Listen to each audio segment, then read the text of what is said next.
এই সিনারিটা আঁকা যে এত সহজ যে আপনি ভিডিওটি দেখলেই বুঝতে পারবেন। দেখুন, প্রথমে আমরা একটা সোজা দাগ দিব,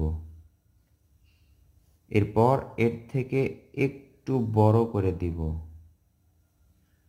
এরপর 3 নাম্বার দাগটা এর থেকে আরেকটু বড় করে দিব এবং 4টা দেব দাগ।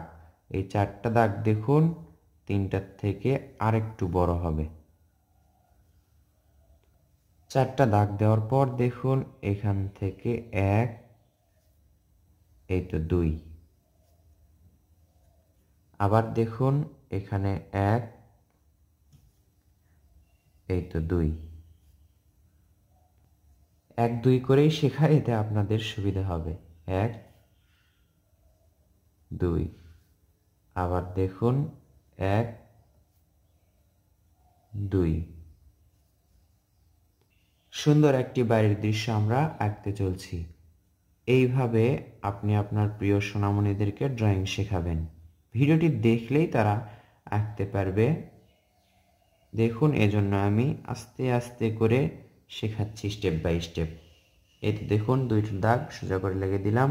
বাড়ির নিচের অংশ হলো এখানে মাঝ বরাবর একটি দরজা আঁকতে হবে। সোজা 2টা দাগ দিলাম, এই পাশে আবারও 2টা দাগ দিব।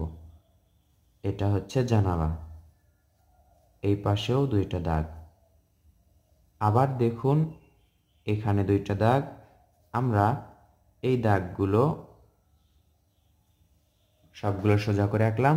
এখন এই দাগগুলো দিতে আমাদের সুবিধা হবে, শুধুমাত্র সোজা করে দাগ এর সাথে লেগে দিব। মিলে দিচ্ছি দাগগুলো। সুন্দর দরজা জানালা আঁকা হলো। এর মাঝে একটি করে দাগ দিতে হবে আমাদের। দাগগুলো সোজা হতে হবে।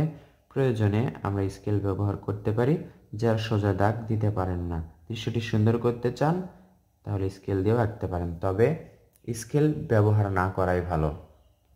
সুন্দর একটি ঘর বা দোতলা বাড়ি আঁকলাম আমরা।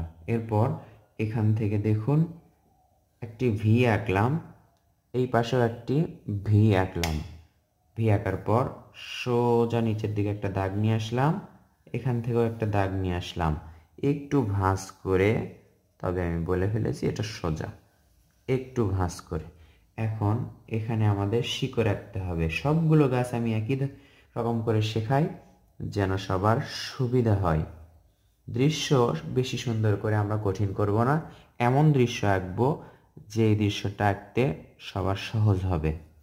এভাবে ঘুরে ঘুরে উপর দিকে একটু তুলে দিতে হবে, আবার নিচের দিকে গোল করে নিয়ে আসতে হবে, এটার সাথে লেগে দিতে হবে। গাছটা দারুণ হলো। এখান থেকে আবারও দেখুন এইভাবে করে উপর দিকে উঠব, আবার ঘুরে ঘুরে নিচের দিকে নামবো, এটার সাথে মিলে দেওয়ার জন্য। দেখুন সহজেই আমরা 2টা গাছ আঁকলাম এবং একটি দোতলা বাড়ি আঁকলাম। এবার সোজা একটা দাগ হবে এই বরাবর। এই দাগটা যদি এদিকে আসে তাহলে এখান থেকেই হবে।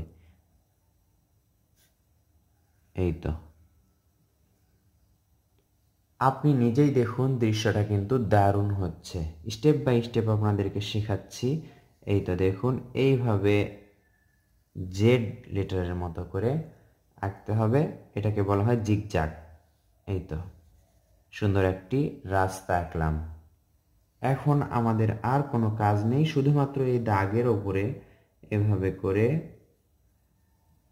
গাছপালা আঁকবো। দূরে গাছপালা চোখে কিন্তু এরকম দেখা যায়। দেখুন খুব অনায়াসেই অল্প সময়ে আমরা সুন্দর একটি দৃশ্য আঁকলাম। এই দৃশ্যতে এখন রং করতে হবে, আপনাদের নিজেদের ভাবতে হবে। একটিবার কল্পনা করুন, দেখুন গাছে কী রং হয়, ভেবে দেখুন এই ঘরের চালাতে কী রং হয়, ঘাসে কী রং হয় এবং রাস্তায় কী রং হয়, আকাশে কী রং দেওয়া যায়। এরকম করে আপনি নিজেই ভেবে রং করতে পারেন। যে কোনো রং করলেই আশা করছি এই দৃশ্যটা সুন্দর লাগবে। সোনামণিদেরকে বেশি বেশি ড্রয়িং শেখাতে সিনারি টাইপের দৃশ্যগুলো আঁকতে দিন বা গ্রামের দৃশ্যগুলো বেশি আঁকতে বলবেন। আঁকার পর যদি নিজেরাই রং করার জন্য চিন্তা করে, এতে তাদের দ্রুত মেধার বিকাশ ঘটবে। ছবি আঁকা শেখাতে বা শিখতে চাইলে আমাদের ইউটিউব চ্যানেলটি সাবস্ক্রাইব করবেন এবং ফেসবুক পেজটি ফলো করে রাখবেন। আমরা কৌশলে ছবি আঁকা শেখাই। এই শেখানোর কথাটি আপনি আপনার আত্মীয় স্বজনদের মাঝে শেয়ার করুন। তারাও সুন্দর ছবি আঁকতে পারবে, তাদের সোনামণিরা থেকে থাকলে তারাও শিখতে পারবে।